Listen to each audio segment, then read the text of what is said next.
Bir insan Allah'ın mərhəmətinə tam inansa, o mərhəməti görsə, mümkün deyil Allah'a aşık olmasın. Bir adam Allah'a aşık değilsə, deməli Allah'ın mərhəmətinə inanmayıb. Çünki onun mərhəmətinə inanmaq, onun mərhəmətinin gözəlliyini görüb ona aşık olmamaq mümkün deyil. Kim burada iddiadadır ki Allah aşık idi, o adam deyə bilər ki mən Allah'ın mərhəmətinə inanmışam. Bir insan Allah'ın mərhəmətini bütün gözəlliyi ilə görsə, ona aşık olmasa mümkün deyil. Ona aşık olmasa mümkün deyil.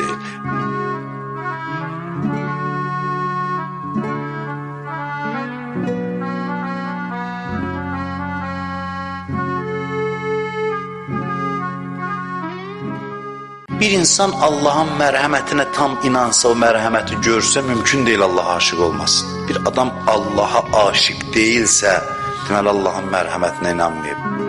Çünki onun mərhəmətinə